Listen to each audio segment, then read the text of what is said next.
ಪ್ರಥಮ ದರ್ಜೆ ಸಹಾಯಕರು ಹಾಗೂ ದ್ವಿತೀಯ ದರ್ಜೆ ಸಹಾಯಕರು ಮತ್ತು ಇನ್ನುಳಿದ ಎಲ್ಲ ಸ್ಪರ್ಧಾತ್ಮಕ ಪರೀಕ್ಷೆಗಳಿಗೆ ಸಂಬಂಧಿಸಿದಂತೆ ಇಂಪಾರ್ಟೆಂಟ್ ಪೇಪರ್ ಕಟಿಂಗ್ಸ್ಗಳ ಮೇಲೆ ವಿಡಿಯೋಗಳನ್ನು ಮಾಡ್ತಾ ಇದ್ದೀನಿ. ಸೊ ಇವತ್ತಿನ ಭಾಗದಲ್ಲೂ ಕೂಡ ಎಲ್ಲ ಎಕ್ಸಾಮ್ಗೆ ಸಂಬಂಧಿಸಿದಂತೆ ಪ್ರಮುಖ ಮಾಹಿತಿಗಳನ್ನು ನೀಡ್ತಾ ಇದ್ದೀನಿ. ಹಾಗೆ ಇವತ್ತಿನ ಪೇಪರ್ ಕಟಿಂಗ್ಸ್ಗಳನ್ನು ನೀಡಿದವರು ಲೋಹಿತ್ ಕುಮಾರ್ ಎಸ್ ದಾವಣಗೆರೆಯವರು.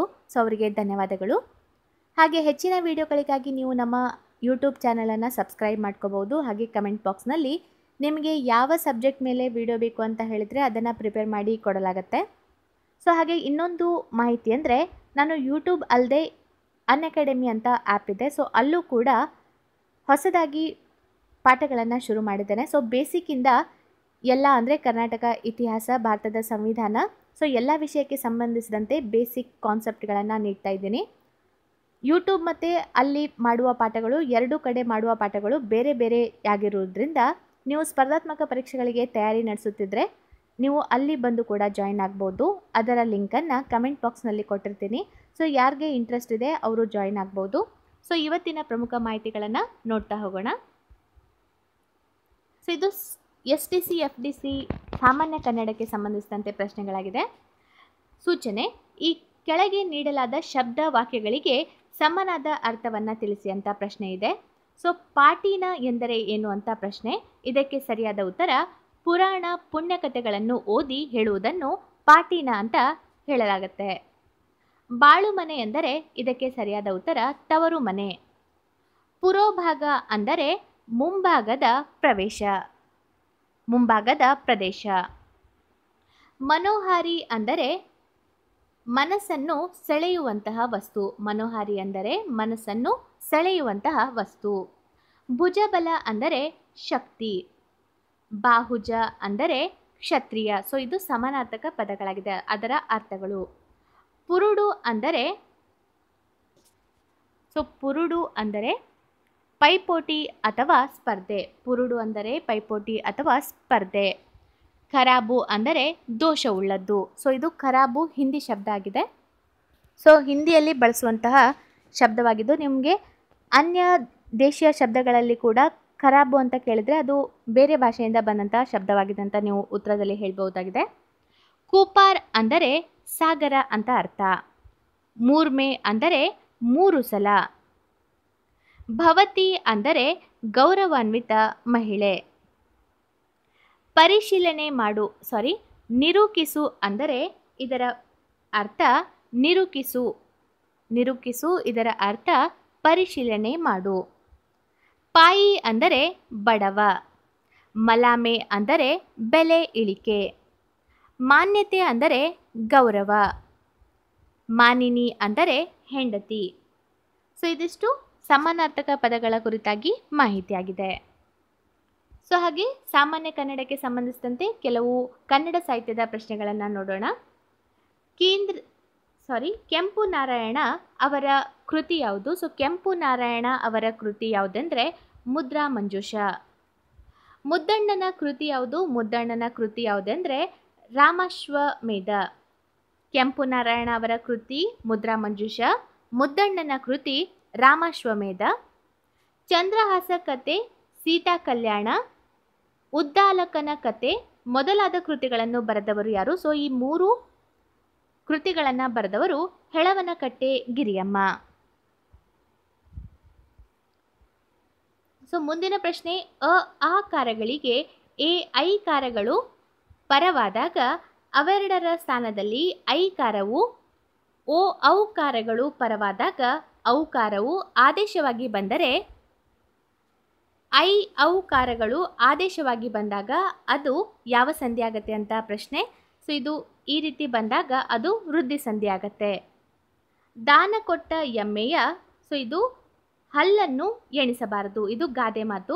ದಾನ ಕೊಟ್ಟ ಎಮ್ಮೆಯ ಹಲ್ಲನ್ನು ಎಣಿಸಬಾರದು. ಆಕಾಶ ಕಡಕೊಂಡು ಬೀಳು ಅಂದರೆ ಏನು ತಿಳಿಯದಂತಾಗು. ಆಕಾಶ ಕಡ್ಕೊಂಡು ಬೀಳು ಅಂದರೆ ಏನು ತಿಳಿಯದಂತಾಗು. ಸುಮನ, ಮಲರ, ಆಲರ ಈ ಮೊದಲಾದವು ಯಾವುದಕ್ಕೆ ಸರಿ ಹೊಂದುತ್ತದೆ? ಸೊ ಈ 3 ಶಬ್ದಗಳು ಹೂವಿಗೆ ಸಂಬಂಧಿಸಿದ ಶಬ್ದಗಳಾಗಿದೆ. ರಾಜ್ಯದ ಅರಸ ಇದು ಯಾವ ವಿಭಕ್ತಿ ಪ್ರತ್ಯಯದೊಡನೆ ಸಂಬಂಧ ಇರಿಸಿಕೊಂಡಿದೆ? ಸೊ ರಾಜ್ಯದ ಅರಸ ಇದು ಷಷ್ಠಿ ವಿಭಕ್ತಿಯೊಂದಿಗೆ ಸಂಬಂಧವನ್ನು ಹೊಂದಿರುವಂತಹ ಶಬ್ದವಾಗಿದೆ. ಯಾವುದು ಮಧ್ಯಮ ಪುರುಷಕ್ಕೆ ಸರಿ ಹೊಂದುತ್ತದೆ? ಸೊ ಮಧ್ಯಮ ಪುರುಷಕ್ಕೆ ಸರಿ ಹೊಂದುವುದು ನೀವು ಪೇಟೆಗೆ ಹೋಗುವಿರಿ. ಇವುಗಳನ್ನು ಗಮನಿಸಿ ಅಂತ ಇದೆ. ಸೊ ಇದರಲ್ಲಿ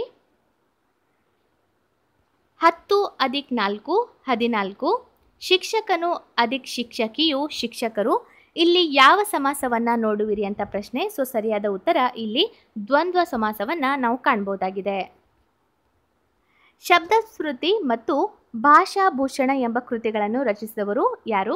ಸೊ ಇದಕ್ಕೆ ಸರಿಯಾದ ಉತ್ತರ ಭಟ್ಟಾಕಳಂಕ ಇವರಿಂದ ಶಬ್ದಸ್ಮೃತಿ ಮತ್ತು ಭಾಷಾಭೂಷಣ ಕೃತಿಗಳು ರಚಿಸಲ್ಪಟ್ಟಿದೆ. ಅಭಿಲಷಿತಾರ್ಥ ಚಿಂತಾಮಣಿ ಅಥವಾ ಮಾನಸೋಲ್ಲಾಸ ಎಂಬ ಕೃತಿಯನ್ನು ಬರೆದವರು ಯಾರು? ಸೊ ಈ ಎರಡೂ ಕೃತಿಗಳನ್ನು ಬರೆದವರು ದೊಡ್ಡಬೆಲೆ ನಾರಾಯಣ ಶಾಸ್ತ್ರಿಯವರು. ಕ್ಷೇತ್ರಗಣಿತ ಎಂಬ ಕೃತಿಯನ್ನು ಬರೆದವರು ಯಾರು? ಸೊ ಕ್ಷೇತ್ರಗಣಿತ ಎಂಬ ಕೃತಿಯನ್ನು ಬರೆದವರು ತಿಮ್ಮರಸ.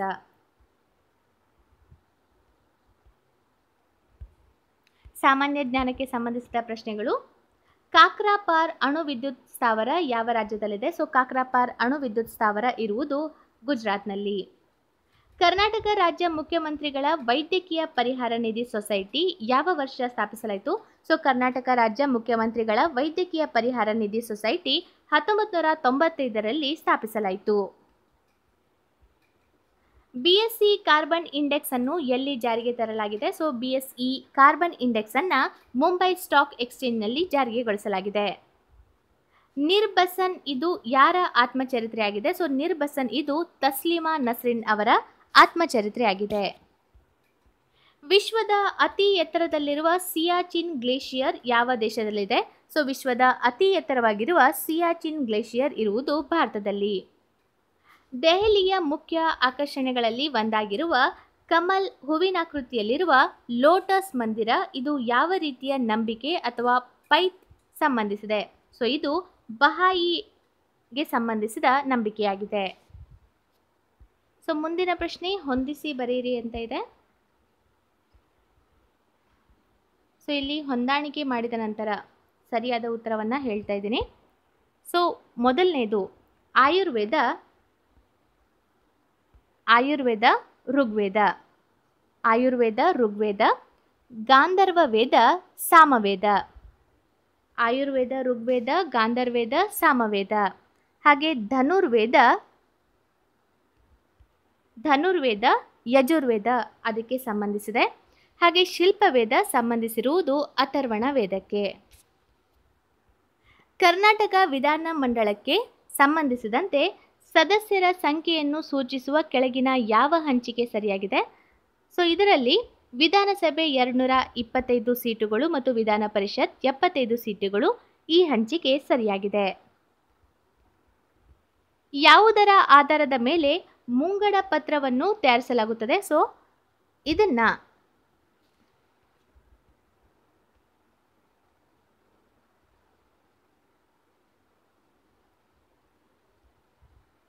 ಯಾವುದರ ಆಧಾರದ ಮೇಲೆ ಮುಂಗಡ ಪತ್ರವನ್ನು ತಯಾರಿಸಲಾಗುತ್ತದೆ? ಇದು ಭಾರತದ ಸಂವಿಧಾನದ 112ನೇ ವಿಧಿ ಪ್ರಕಾರ ಮುಂಗಡ ಪತ್ರವನ್ನು ತಯಾರಿಸಲಾಗುತ್ತೆ. ಭಾರತದಲ್ಲಿ ಮೊದಲ ಬಾರಿಗೆ ಕಾಗದ ರಹಿತವಾಗಿ ಐಪಾಡ್ ಮೂಲಕ ಇ ಕ್ಯಾಬಿನೆಟ್ ಮೀಟಿಂಗ್ ನಡೆಸಿದ ರಾಜ್ಯ ಯಾವುದು? ಸೊ ಇ ಕ್ಯಾಬಿನೆಟ್ ಮೀಟಿಂಗ್ ನಡೆಸಿದ ಕಾಗದ ರಹಿತ ಐಪ್ಯಾಡ್ ಮೂಲಕ ನಡೆಸಿದ ರಾಜ್ಯ ತಮಿಳುನಾಡು. ಭಾರತದಲ್ಲಿ ಮೊದಲ ಬಾರಿಗೆ ಕಾಗದ ರಹಿತವಾಗಿ ಐಪಾಡ್ ಮೂಲಕ ಇ ಕ್ಯಾಬಿನೆಟ್ ಮೀಟಿಂಗ್ ನಡೆಸಿದ ರಾಜ್ಯ ತಮಿಳುನಾಡು ಆಗಿದೆ. ಸೊ ಹಾಗೆ ಸಾಮಾನ್ಯ ಅಧ್ಯಯನಕ್ಕೆ ಸಂಬಂಧಿಸಿದಂತೆ ಇನ್ನೂ ಕೆಲವು ಪ್ರಶ್ನೆಗಳು. ಹೊಂದಿಸಿ ಬರೆಯಿರಿ. ಸೊ ಇಲ್ಲಿ ಸರಿಯಾದ ಹೊಂದಾಣಿಕೆ ಅಂದರೆ ಅತಿ ಹೆಚ್ಚು ಕ್ರಿಯಾತ್ಮಕವಾದ ಘನ ಪದಾರ್ಥ ಅಂದರೆ ಲಿಥಿಯಂ. ಅತಿ ಹೆಚ್ಚು ಕ್ರಿಯಾತ್ಮಕವಾದ ದ್ರವ ಪದಾರ್ಥ ಅಂದರೆ ಸೆಸಿಯಂ. ದ್ರವ ರೂಪದ ರೇಡಿಯೋ ಆಕ್ಟಿವ್ ಪದಾರ್ಥ ಅಂದರೆ ಫ್ರಾನ್ಸಿಯಂ. ಹಾಗೆ ವಿದ್ಯುತ್ನ ವಾಹಕತೆಯಲ್ಲಿ ಅಸಮರ್ಥ ಲೋಹ ಅಂದರೆ ಲೆಡ್. ಭಾರತದ ಸಂವಿಧಾನದಲ್ಲಿನ ವಿವಿಧ ಅಂಶಗಳನ್ನು ಪಟ್ಟಿ 2ರಲ್ಲಿ ಅವುಗಳನ್ನು ತೆಗೆದುಕೊಂಡ ದೇಶಗಳನ್ನು ನೀಡಿದೆ. ಅವುಗಳನ್ನು ಹೊಂದಿಸಿ ಬರೆಯಿರಿ. ಸೊ ಸರಿಯಾಗಿ ಹೊಂದಾಣಿಕೆ ಅಂದರೆ ನ್ಯಾಯಾಂಗ ವಿಮರ್ಶೆ ಅಮೆರಿಕನ್ ಸಂವಿಧಾನದಿಂದ ಎರವಲು ಪಡೆದುಕೊಳ್ಳಲಾಗಿದೆ. ಮೂಲಭೂತ ಹಕ್ಕುಗಳನ್ನು ರಷ್ಯನ್ ಸಂವಿಧಾನದಿಂದ, ನ್ಯಾಯಾಂಗ ವಿಮರ್ಶೆಯನ್ನು ಅಮೆರಿಕನ್ ಸಂವಿಧಾನದಿಂದ, ಮೂಲಭೂತ ಕರ್ತವ್ಯಗಳನ್ನು ರಷ್ಯನ್ ಸಂವಿಧಾನದಿಂದ, ಮೂಲಭೂತ ಹಕ್ಕನ್ನು ವಿವಿಧ ದೇಶಗಳ ಸಂವಿಧಾನದಿಂದ, ಡೈರೆಕ್ಟಿವ್ ಪ್ರಿನ್ಸಿಪಲ್ ಅನ್ನು ಐರಿಷ್ ಸಂವಿಧಾನದಿಂದ ಎರವಲು ಪಡೆದುಕೊಳ್ಳಲಾಗಿದೆ. ರಕ್ತ ಪರಿಚಲನಾ ವ್ಯೂಹವನ್ನು ಮೊದಲು ಕಂಡುಹಿಡಿದವರು ಯಾರು? ಸೊ ರಕ್ತ ಪರಿಚಲನಾ ವ್ಯೂಹವನ್ನು ಮೊದಲು ಕಂಡುಹಿಡಿದವರು ವಿಲಿಯಂ ಹಾರ್ವೆ. ಸೊ ಇಲ್ಲಿ 2 ಹೇಳಿಕೆಗಳನ್ನು ಕೊಟ್ಟಲಾಗಿದೆ. ಅದರಲ್ಲಿ ಸರಿಯಾದ ಯಾವುದು ಅಂತ ಹೇಳಬೇಕು. ಮೊದಲನೇ ಹೇಳಿಕೆ, ಭಾರತ ಸಂವಿಧಾನದ 17 ಮತ್ತು 24ನೇ ವಿಧಿಯನ್ನು ಆಬ್ಸಲ್ಯೂಟ್ ರೈಟ್ ಎಂದು ಕರೆಯುತ್ತಾರೆ. ಎರಡನೇ ಹೇಳಿಕೆ, ಭಾರತ ಸಂವಿಧಾನದ 20 ಮತ್ತು 21ನೇ ವಿಧಿಯನ್ನು ರಾಷ್ಟ್ರೀಯ ತುರ್ತು ಪರಿಸ್ಥಿತಿಯ ಸಂದರ್ಭದಲ್ಲೂ ಸಹ ರದ್ದುಪಡಿಸುವಂತಿಲ್ಲ. ಮೂರನೇ ಹೇಳಿಕೆ, ಸಂವಿಧಾನದ ಆತ್ಮ ಎಂದು 32ನೇ ವಿಧಿಯನ್ನು ಹೇಳಲಾಗುತ್ತದೆ. ಸೊ ಮೇಲಿನ ಈ 3 ಹೇಳಿಕೆಗಳಲ್ಲಿ ಯಾವುದು ಸರಿಯಾಗಿದೆ ಅಂತ ಪ್ರಶ್ನೆ ಇದೆ. ಸೊ ಈ 3 ಹೇಳಿಕೆಗಳು ಸರಿಯಾಗಿದೆ.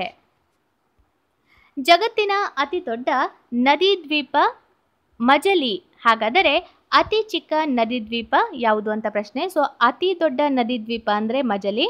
ಇವ್ರು ಕೇಳಿರುವ ಪ್ರಶ್ನೆ ಅತಿ ಚಿಕ್ಕ ನದಿ ದ್ವೀಪ ಯಾವುದು ಅಂತ. ಸೊ ಅತಿ ಚಿಕ್ಕ ನದಿ ದ್ವೀಪ ಉಮಾಂದನ. ಸೊ ಇಲ್ಲಿ ದೇಶಗಳನ್ನು ಮತ್ತು ಪಟ್ಟಿ 2ರಲ್ಲಿ ಅವುಗಳ ರಾಜಧಾನಿಗಳನ್ನು ನೀಡಲಾಗಿದೆ. ಸೊ ಸರಿಯಾಗಿ ಹೊಂದಾಣಿಕೆ ಮಾಡಬೇಕು. ಸೊ ಸರಿಯಾಗಿ ಹೊಂದಾಣಿಕೆ ಮಾಡಿದ ನಂತರ Denmark, Copenhagen, East Timor, Dili, Ecuador, Quito, Fiji, ಸುಮಾ ಆಗಿದೆ. Suva Fiji, Suva. ನಿಯೋಗ ಪದ್ಧತಿ ಯಾವ ಕಾಲದಲ್ಲಿ ಬಳಕೆಯಲ್ಲಿತ್ತು? ಸೊ ನಿಯೋಗ ಪದ್ಧತಿ ಋಗ್ವೇದ ಕಾಲದಲ್ಲಿ ಬಳಕೆಯಲ್ಲಿತ್ತು. ಸೊ ಇದಿಷ್ಟು ಈ ಭಾಗದ ಮಾಹಿತಿಯಾಗಿದೆ. ಹಾಗೆ ಇನ್ನೊಂದು ಚಾನಲ್ನ ಲಿಂಕನ್ನು ನಿಮಗೆ ಕಮೆಂಟ್ ಬಾಕ್ಸ್ನಲ್ಲಿ ನೀಡಿರ್ತೀನಿ. ಸೊ ನೀವು ಅಲ್ಲೂ ಬಂದು ಕೂಡ ಇಂಟ್ರೆಸ್ಟ್ ಇದ್ದರೆ ಜಾಯ್ನ್ ಆಗ್ಬೋದು. ಸೊ ಧನ್ಯವಾದಗಳು.